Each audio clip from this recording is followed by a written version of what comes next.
Shalom, salam sejahtera dari Tuhan Yesus Kristus. Jumpa lagi dalam acara P dan C, belajar dari Katekismus Handel Barrett.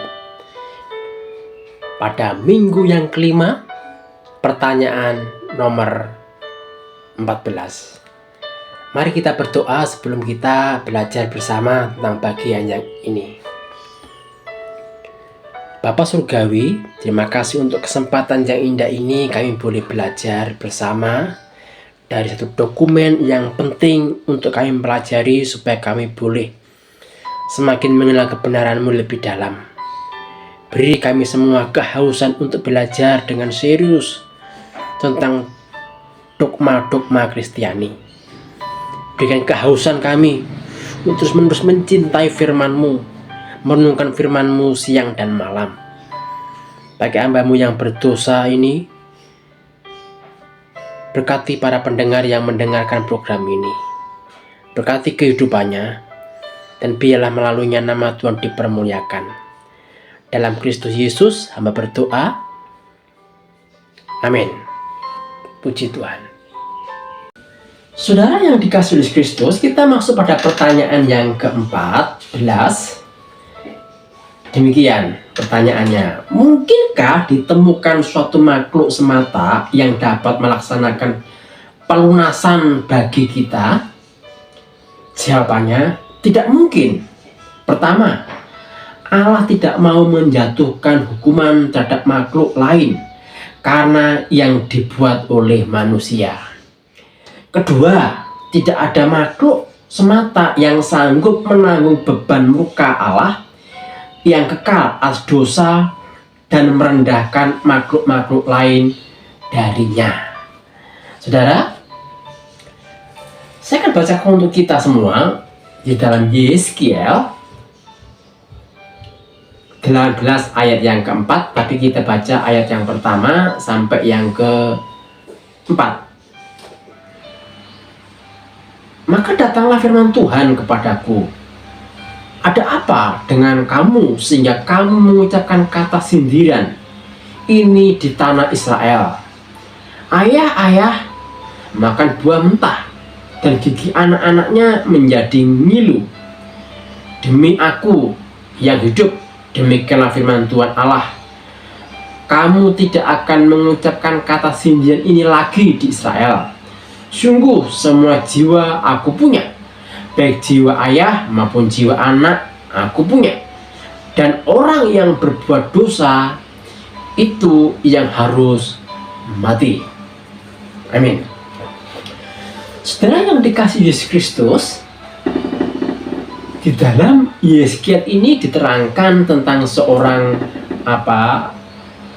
bangsa Israel itu menyindir Allah, ya, menyindir Tuhan Allah. Kalau kita lihat konteksnya ini kan bangsa Israel itu masih ada di dalam pembuangan, exile, di exile sana, pembuangan.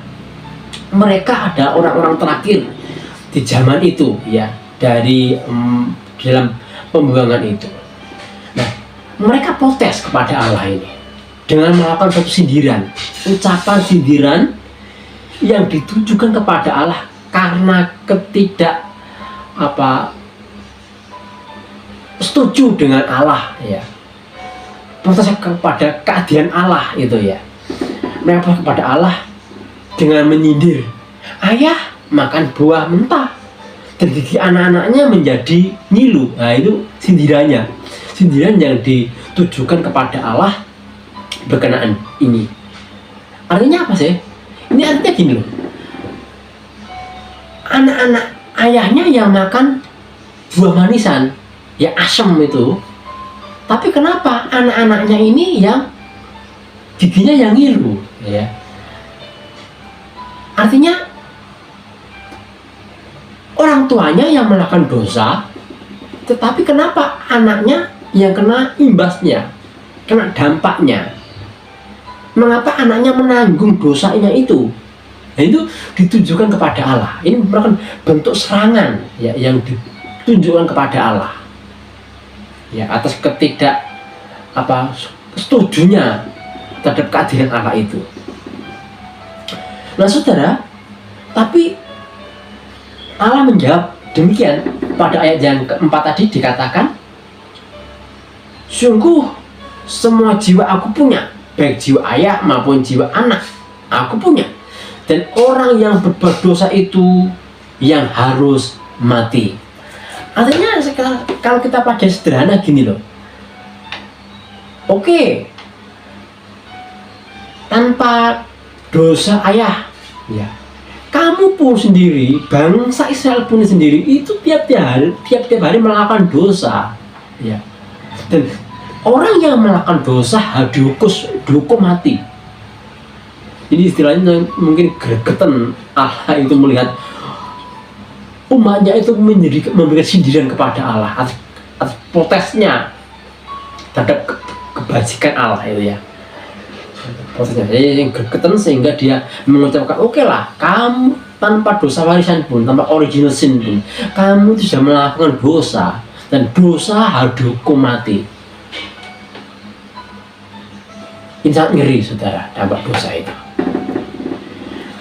Di katekisme Johannes ini ditekankan, mungkinkah ditemukan suatu makhluk semata yang dapat melaksanakan pelunasan bagi kita? Tidak mungkin. Pertama, Allah tidak mau menjatuhkan hukuman terhadap makhluk lain karena yang dibuat oleh manusia. Yang membuat manusia, ya manusia itu harus bertanggung jawab atas perbuatannya itu. Tidak bisa dilimpahkan kepada makhluk lain. Makhluk lain tidak boleh dijadikan kambing hitam untuk melunaskan hutang-hutangnya. Tidak bisa. Maka apa yang kita pelajari di sini menunjukkan suatu tanggung jawab, ya. Yang berani berbuat harus berani bertanggung jawab. Jangan berani berbuat tapi tidak mau bertanggung jawab. Ini sifat kanak-kanak, saudara. Sikap ini adalah sikap yang tidak dewasa secara rohani. Orang yang dewasa ini berani bertindak, ya, berani berbuat, dan harus berani bertanggung jawab. Ini sikap mentalitas orang dewasa semacam ini, ya. Jadi jangan dilemparkan kepada makhluk yang lain. Kedua, ya, itu yang pertama. Yang kedua, tidak ada makhluk semata yang sanggup menanggung beban murka Allah yang kekal atas dosa dan merendahkan makhluk-makhluk lain darinya. Coba kita akan lihat di dalam Mazmur 94 ayat 8 sampai yang ke-9. Demikian firman Tuhan, tidak seorang pun dapat membebaskan dirinya atau memberikan tebusan kepada Allah ganti nyawanya, karena terlalu mahal harga pembebasan nyawanya dan tidak memadai untuk selama-lamanya. Ya saudara, pembebasannya itu terlalu mahal harganya. Nah, saudara yang dikasih oleh Yesus Kristus, tidak ada makhluk yang lebih mulia selain manusia. Karena manusia dicipta begitu rupa, ya, segambar dengan Allah, ya. Masakah harus diganti dengan makhluk yang nilainya lebih rendah dibanding manusia? Apakah harga yang lebih rendah itu dapat melunasi hutang manusia yang besar itu? Kan tidak mungkin. Ayo contoh, saudara.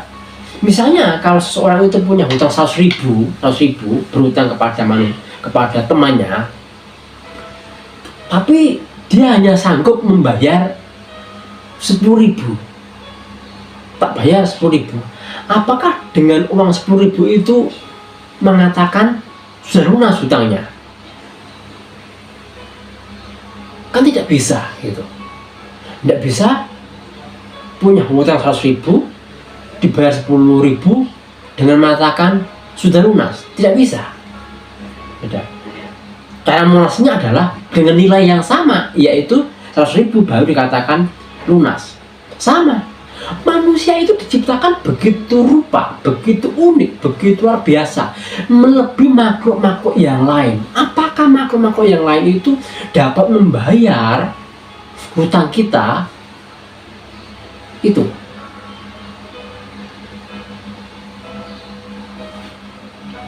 contoh lain, saudara. Di dalam Alkitab itu Yesus pernah menyembuhkan orang yang kerasukan setan. Ada berapa babi itu dimasuki legion, ya, masuk legion. Dan babi-babi yang banyak itu masuk dalam jurang, mati, ya. Hanya untuk menyelamatkan satu orang membutuhkan ratusan babi untuk menyelamatkan satu orang. Lah, apakah bisa manusia itu yang berdosa itu hanya digantikan hanya seekor, 4 ekor, 5 ekor binatang untuk melunasi hutang-hutang dosa manusia? Ya tidak mungkin bisa, saudara, tidak mungkin. Dan itu terlalu rendah sekali. Sama seperti menghina Tuhan Allah, ya. Hutangnya banyak kok dibayar sedikit. Dan lagian, saudara, tidak ada makhluk yang dapat menahan murka Allah. Dapatkah makhluk-makhluk yang diciptakan Allah bisa menahan murka Allah? Jadi tidak ada satu makhluk pun yang sanggup meredamkan murka Allah kecuali Allah sendiri, saudara, yang turun menjadi manusia, menjelma menjadi manusia, dan menjadi korban untuk membayar dosa manusia, karena terlalu mahal, ya, manusia itu. Dari sini kita belajar, saudara sekalian, bahwa pentingnya hidup, ya, mensyukuri pemberian Allah.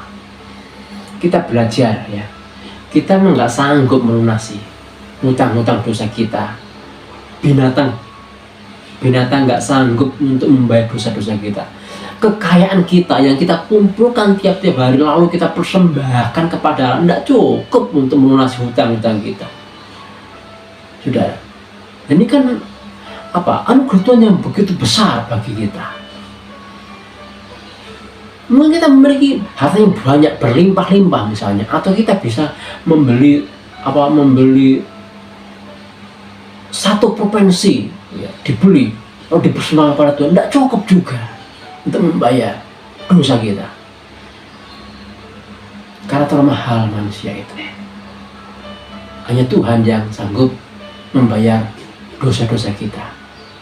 Kiranya Tuhan menolong kita untuk memahami bagian yang ini, dan kita dimampukan untuk semakin mengerti, untuk semakin mencintai kebenaran-kebenaran, dan supaya kita boleh bertumbuh di dalam Yesus Kristus. Tuhan berkati kita semua. Shalom.